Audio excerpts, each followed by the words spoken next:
Before they were a mystery, they were a machine.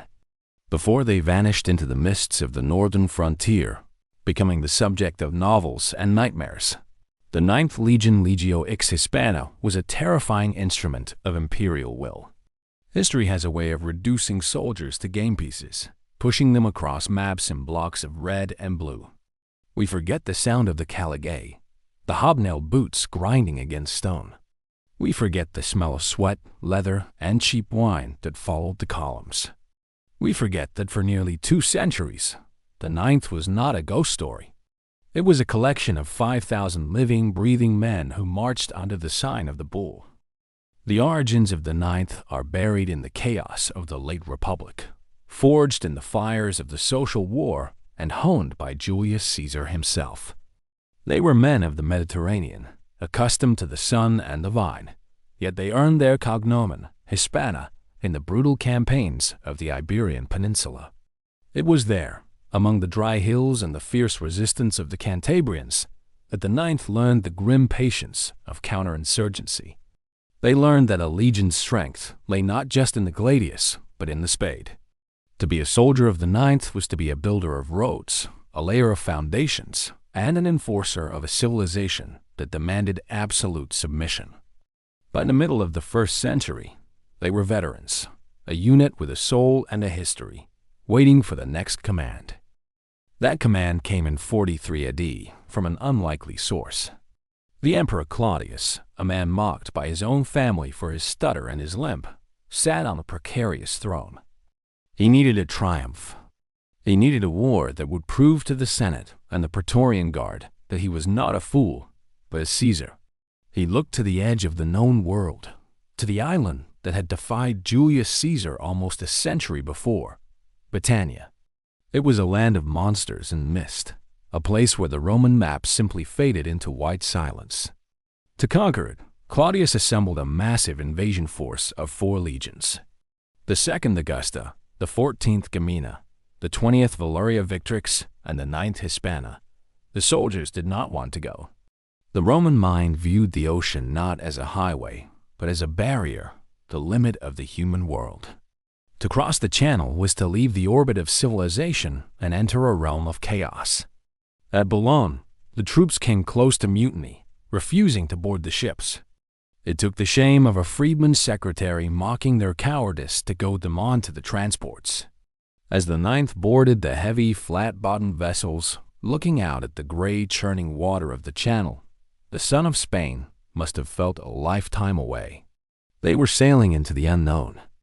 The landing at Richborough was unopposed, but the silence of the island was more unnerving than a battle cry. Britannia was a landscape of dense, primal forests and treacherous marshes, a terrain that negated the clean lines of Roman tactical doctrine. The Ninth, alongside their brother legions, began the slow, grinding work of invasion. They did not sprint for the capital. They chewed the land, mile by mile. The Britons, led by the sons of Cunobeline, fought a guerrilla war of ambushes and skirmishes, using the trees and the bog to bleed the invaders. But the Roman machine was relentless. The first true test of the Ninth in Britain came at the River Medway. It was a 2-day battle, a rarity in ancient warfare, which usually decided matters in a few hours of slaughter. The Britons had gathered on the far bank, confident that the river was a natural fortress. But they had underestimated the sheer adaptability of the Roman military. While auxiliary Batavian troops swam across the river in full armor, a feat that terrified the defenders, the legions prepared to cross. We can imagine the Ninth in the center of this chaos, the air thick with pillar and sling stones, the river water turning brown with stirred mud and red with blood. When the Romans finally broke the British line, it wasn't a tactical maneuver that won the day. It was the brute force of the heavy infantry. The Ninth, pushing forward with their large scutum shields locked together, became a wall of wood and iron that simply walked over the enemy. The victory at the Medway broke the back of the organized resistance in the south. When the Emperor Claudius arrived later to stage his theatrical entry into the enemy capital of Camulodunum, complete with elephants that must have terrified the locals more than the legions, The hard work had already been done by the men of the Ninth. They had bought the emperor his triumph with their blood. But for the Ninth, the war did not end with parades. While the 2nd Legion pushed west and the 20th held the center, the 9th was sent north. This was their fate, and perhaps their curse, to always be the legion on the edge. They marched towards the territory of the Coreltovi and the Brigantes, moving away from the gentle, chalky downs of the south into the harder, rockier country of the Midlands and the north. As they advanced, they built. The 9th Legion was a mobile city. Every night, regardless of exhaustion, regardless of the rain that seemed to never stop, they dug a ditch and built a palisade. They constructed a network of roads, the Fossway, that sliced through the landscape like a scar. These roads were not just for travel. They were a statement of ownership. They turned the wild, chaotic geography of Britain into a measured Raman grid. The soldiers of the 9th were transforming the world they conquered, imposing order on a land that resented it. By the late 50s AD, the 9th was garrisoned in a series of vexillation fortresses, eventually coalescing in a major base, likely at Lincoln, Lindum, Colonia. They were the northernmost anchor of Roman power in the province. To the soldiers standing guard on the ramparts of Lindum, looking north, there was nothing but danger. The Brigantes, a loose confederation of tribes ruled by the Queen Cartmandua, were ostensibly allies, but the peace was fragile. The 9th existed in a state of high tension, a coiled spring ready to snap. They were the tip of the spear, the first line of defense against the barbarian north, and they were confident. Why wouldn't they be? They were the heirs of the men who had conquered Gaul and Spain. They wore the lorica segmentata, the segmented plate armor that made them look like men of iron. They fought with a discipline that no barbarian rabble could match. In their camps, they built bathhouses to wash away the British mud. They imported wine from Gaul and olive oil from Baetica. They recreated Rome in the wilderness, insulating themselves from the strange, animistic world outside their walls. They believed in the permanence of their empire. They believed that the bull was invincible. They could not see what was gathering in the east. They could not know that their first great tragedy would not come from the wild north, but from the pacified south, from a woman who had been flogged and whose daughters had been violated by Roman greed. The 9th was about to learn that a legion is only as strong as its leadership, and that hubris is the deadliest enemy of all. By the year 60 AD, the Roman province of Britannia was 17 years old. To the administrators in the new capital of Camula Adunum, the islands seemed pacified. The initial fires of conquest had burned down to embers, replaced by the dull, profitable glow of taxation and bureaucracy. But this peace was a dangerous illusion, built on a fundamental misunderstanding of the people they were occupying. The Romans assumed that the British tribes, once defeated in battle, would accept the logic of submission. They did not understand that for the Iceni of East Anglia, submission was a contract, not a surrender, and Rome was about to breach that contract in the most violent way imaginable. When Prasutagus, the king of the Iceni and a loyal client of Rome, died, he left a will intended to secure the safety of his family. He made the Roman emperor co-heir to his kingdom, alongside his 2 daughters. It was a diplomatic gesture, a plea for continuity. But the local Roman procurator, Cottus Decianus, saw only an opportunity for plunder. He declared the kingdom annexed. The royal estates were confiscated. The nobles were treated like slaves, and the king's widow, a woman named Boudica, was publicly flogged. Her daughters were raped by Roman soldiers. It was an act of casual, administrative brutality, the kind that empires often commit when they believe they are untouchable. But in doing so, they created a monster. Boudica did not weep. She burned. The revolt that followed was not a mere uprising. It was a tidal wave. The Iceni were joined by the Trinovantes, and suddenly, an army of 100,000 warriors was sweeping south. Their target was Camulodunum, modern Colchester, the symbol of Roman oppression, a city of retired veterans living on stolen land. The city had no walls. Its defenders were old men. They sent a desperate plea for help to the nearest military force. That force was the 9th Legion. At the fortress of Lindum, some 100 miles to the north, the 9th was under the command of Quintus Petilius Cerialis. Cerialis was a man of high birth and bold temperament, perhaps too bold for the precarious situation he faced. When the message arrived that the colony was in peril, he did not wait to gather the full strength of the province. He did not wait for the governor, Suetonius Paulinus, who was campaigning far to the west in Wales. Cerialis believed that the mere appearance of a Roman legion would be enough to scatter a barbarian rabble. He took the 9th, or at least a significant operational detachment of it, and marched south. He was walking into a trap that would nearly erase his legion from history. The disaster did not happen at the city itself, but on the road leading to it. The exact location remains lost, perhaps a narrow pass or a dense stretch of woodland where the Roman advantage of formation was nullified by the terrain. Cerialis, in his haste, had likely neglected the cardinal rule of Roman warfare: proper reconnaissance. As the column of the 9th stretched out along the road, the trap was sprung. The ambush was absolute. The woods exploded with the sound of the carnix, the terrifying Celtic war trumpet, and the roar of thousands of warriors. The Britons did not fight like soldiers. They fought like a force of nature, pouring into the gaps in the Roman line, negating the disciplined shield wall that was the legion's only defense. For the infantry of the 9th, there was no room to maneuver, no space to swing a gladius. The battle devolved instantly into a panic-stricken slaughter. The veterans of Spain, the men who had conquered the Medway, were pulled down and butchered in the mud of East Anglia. It was a massacre of shocking proportions. The ancient historian Tacitus records, with a chilling brevity, that all the infantry were killed. 2,000 men, the heart of the legion, its centurions, its heavy infantry, its engineers, died where they stood. They were overwhelmed by numbers and fury, their armor useless against the sheer weight of the hatred directed at them. The bull of Hispania had been hamstrung. In the midst of this catastrophe, Cerialis made a decision that would haunt his reputation, yet save his life.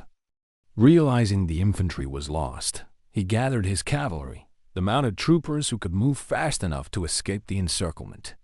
Abandoning his foot soldiers to their fate, he turned his horse and fled. The commander of the 9th galloped back to the safety of a fortified camp, leaving the bodies of his men to be stripped and mutilated by the victorious rebels. The destruction of the 9th's relief force removed the only obstacle between Boudica and the rest of the province. Camulodunum fell and was burned to the ground. Its inhabitants were slaughtered in the temple of Claudius. London was next, followed by Verulamium. The province was engulfed in fire, and the 9th Legion, now reduced to a huddle of traumatized cavalrymen and a skeleton crew at the depot, was effectively out of the war. They could only watch from their ramparts as the smoke of burning cities blackened the southern horizon. It fell to Governor Paulinus and the 14th Legion to finally defeat Boudica at the Battle of Watling Street, a victory of desperate tactical genius. But for the 9th, there was no glory in the final triumph. They had been humbled. When the dust settled, the legion had to be rebuilt from scratch. 2,000 legionaries were transferred from the armies on the Rhine to fill the gaping hole in the 9th's ranks. New men, new faces, but the name remained. The 9th Hispana had survived, but it was a legion resurrected from the grave, carrying the heavy, silent burden of a near-death experience. They had learned, at a terrible cost, that in the forests of Britain, the hunter could become the prey in the blink of an eye. The 9th Legion rose from the ashes of the Boudican revolt, but it was a changed entity. The ranks had been filled with drafts from the German provinces, men who had never seen Spain, men who knew the 9th only as a unit with a scar on its history. Under the Flavian emperors, the empire stabilized, and the eyes of Rome turned once again to the unfinished business of the north. The conquest of Britain could not be considered complete while the Brigantes remained independent and the wild tribes of Caledonia threatened the frontier. The 9th was moved forward, leaving the blood-soaked memories of the South for a new base at Ebericum, modern York. Here, at the confluence of the Ouse and Foss rivers, they built a fortress of timber and earth that would eventually become the stone heart of the North. But the true test came in the late 70s AD, with the arrival of Gnaeus Julius Agricola. Agricola was a governor of singular vision and relentless energy. He did not want merely to contain the North. He wanted to own it. He launched a series of campaigns that pushed the Roman eagles further than they had ever gone before, deep into the highlands of what is now Scotland. The Ninth marched with him. They left behind the rolling hills of the Brigantes and entered a landscape that felt increasingly alien. The terrain of Caledonia was a nightmare for heavy infantry, steep glens, bottomless bogs, and weather that could turn a summer day into a freezing ordeal in hours. The enemy here, the Caledonians, were not like the tribes of the South. They did not fight in open fields if they could avoid it. They were ghosts in the mist, striking at supply lines and vanishing into the heather. For the soldiers of the Ninth, the campaign was a slow, exhausting grind of road building and fort construction, punctuated by moments of sheer terror. They were extending the reach of Rome to the very edge of the habitable world, and the further they marched, the more isolated they became. The supply columns lengthened, the communication lines thinned, and the silence of the mountains grew heavier. In the year 82 or 83 AD, the Ninth faced its second brush with annihilation. Agricola had divided his forces into 3 columns to sweep through the difficult terrain of Fife. The Caledonians, watching from the hills, spotted the weakness. They did not attack the main body. They identified the Ninth as the most vulnerable element, perhaps sensing, with the instinct of the predator, that this legion had been broken before. In the dead of night, they launched a massive, coordinated assault on the Ninth's camp. The attack was a terrifying breach of Roman security. The sentries were cut down before they could sound the alarm. The Caledonians swarmed over the ramparts and into the sleeping quarters. For the men of the Ninth, waking to the sound of screaming and the smell of smoke, it must have felt like the ghosts of Boudica had returned.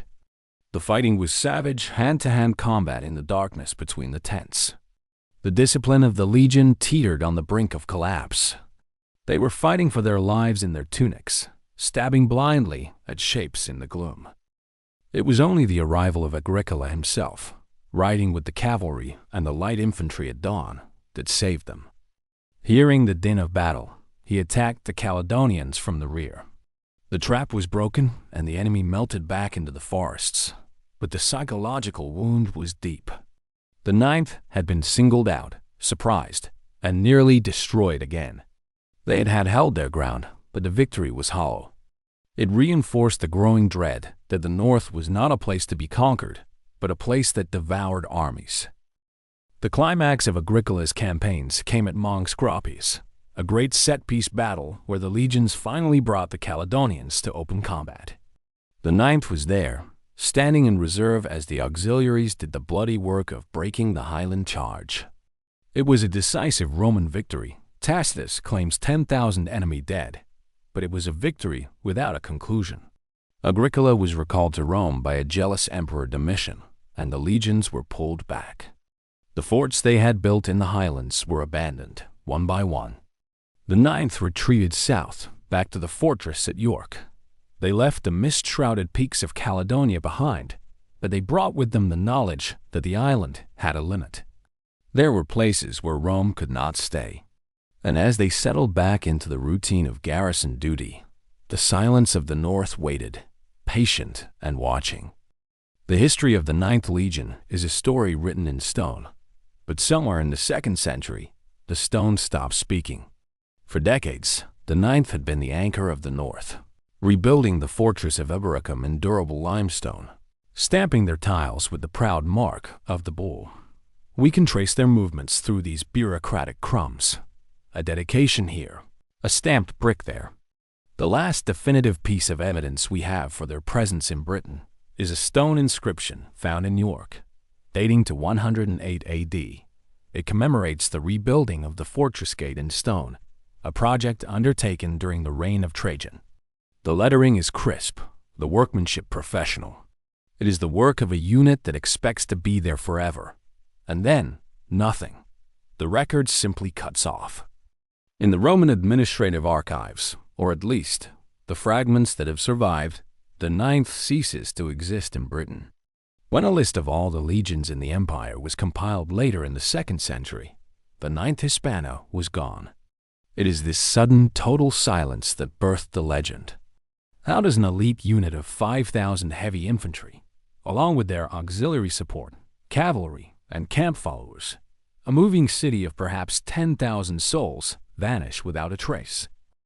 The traditional theory, the one that has fueled novels and nightmares for centuries, is a story of catastrophic violence. It suggests that around the year 117 or 118 AD, a massive rebellion erupted in the north. The Brigantes, always restless, rose up in coordination with the tribes of Caledonia. The ninth, being the nearest legion, would have marched out from York to crush the uprising. We can imagine the column moving north, perhaps along the very roads they had built, into the wild country beyond the wall. The theory posits a Roman Teutoburg forest, an ambush of such scale and ferocity that no survivors returned to tell the tale. Perhaps they were trapped in a valley in the Pennines, or lured into the treacherous marshes of the Solway. If the massacre was total, the shame would have been absolute. Rome did not like to memorialize its defeats. There would be no monuments to the dead, no histories written to celebrate a slaughter. The Emperor Hadrian, on acceding to the throne in 117, might have chosen to simply erase the memory of the legion, striking its name from the rolls to bury the disgrace.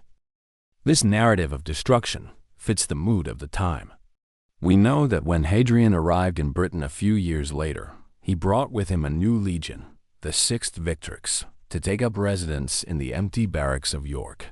We know that the Roman writer Fronto, writing to the Emperor Marcus Aurelius years later, alluded to great losses in Britain during Hadrian's reign, comparing them to the destruction of the Jewish wars. Was he speaking of the ninth? The timing is seductive. A legion vanishes. A new one arrives to replace it, and the emperor orders the construction of the most massive defensive barrier the Western world had ever seen. The wall in this version of history is not just a border. It is a tombstone. It is a tacit admission that the land to the north was unconquerable, a place that had swallowed an entire legion whole, leaving only silence in its wake. In the year 122 AD, the province of Britannia received a visitor of unprecedented importance. The Emperor Hadrian was a man unlike his predecessors. He was not a distant figurehead ruling from a marble palace in Rome. He was a restless traveler, an architect-emperor who spent his reign inspecting the frontiers of his vast domain. When he arrived in Britain, he did not come for a triumph. He came to perform an autopsy. The historical record tells us that upon his arrival, the Britons could not be kept under Roman control. It is a dry, bureaucratic phrase that likely conceals a crisis of blood and fire. The north was burning, and the military structure of the province had fractured. Hadrian brought with him a solution, and its name was the 6th Legion, Legio 6 Victrix, the victorious. They were transferred directly from the Lower Rhine, a hardened unit brought in to stabilize a collapsing front. Their destination was Eboracum, the fortress at York. When the soldiers of the 6th marched through the heavy timber gates of the fortress, they were walking into a ghost town. The barracks, built by the hands of the 9th Legion decades earlier, were waiting for them. The grain stores were ready. The bathhouses were cold. But the 9th itself was gone. The 6th did not come to reinforce the 9th. They came to replace them. This total substitution is the most damning piece of circumstantial evidence in the mystery. In Roman military practice, legions were precious strategic assets. They were rarely disbanded and even more rarely lost. For an entire legion to be removed from a critical war zone and immediately replaced by another suggests a catastrophic failure of the previous unit. Whether that failure was a physical annihilation in battle or a shameful disbandment due to cowardice, the result was the same. The Ninth Hispana had ceased to exist as the guardian of the North. The Sixth Legion chiseled their own name over the gates, stamping their own tiles, effectively overriding the memory of their predecessors. The bull was gone. The goddess of victory now watched over York. But Hadrian was not content with merely shuffling troops. He was a man who believed in limits. He looked at the map of Britain, at the endless rolling hills of the north that swallowed armies and yielded no taxes, and he made a decision that would define the landscape for 2,000 years. If the land could not be conquered, it would be walled off. If the barbarians could not be broken, they would be excluded. The construction of the wall was an engineering project of pharaonic scale. Stretching 80 Roman miles from the banks of the River Tyne to the Solway Firth, it cut the island in two. It was not merely a fence, it was a machine of control. Built of stone in the east and turf in the west, standing 15 feet high and 10 feet thick, it was studded with mile castles and turrets. It required the labor of 3 full legions, the 2nd, the 20th, and the newly arrived 6th to build. They moved millions of tons of earth and stone, reshaping the geography of the island to suit the will of one man. Historians have debated the purpose of the wall for centuries. Was it a customs barrier? A way to regulate trade? A defensive fortification? In the context of the Ninth Legion's disappearance, the wall takes on a darker significance. It looks less like a border and more like a scar. It was a reaction to trauma. If the Ninth had indeed been destroyed by a northern confederation, the wall was Rome's admission that they had lost the argument. The dream of a totally conquered Britannia, the dream of Agricola and the Ninth, was dead. The wall was the tombstone of that ambition. As the wall rose, block by block, it sealed the empire off from the unknown. To the south lay civilization, order, and Rome. To the north lay the barbarian chaos, the land that had allegedly devoured the Ninth. The soldiers standing guard on the newly finished ramparts, looking out into the driving rain of the Cheviot Hills, must have felt the weight of that silence. They were standing on the edge of the world, guarding the door against the ghosts of the past. The Ninth Legion had marched into that mist and never returned. Hadrian ensured that no Roman army would ever make that mistake again. He turned the frontier into a fortress, and in doing so, he drew a line under the mystery, leaving the fate of the Ninth on the wrong side of the stone. For centuries, the story of the Ninth Legion ended in the mists of Caledonia.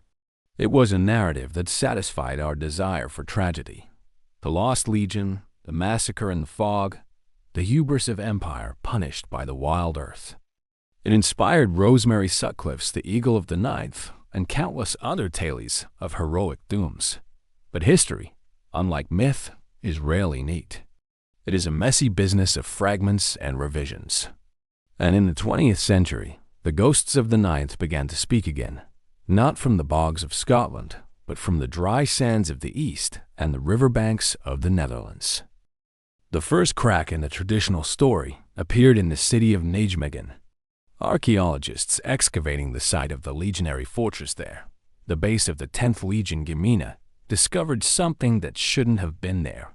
Among the thousands of finds were tile stamps, pendants, and military inscriptions bearing the mark of Legio IX Hispana.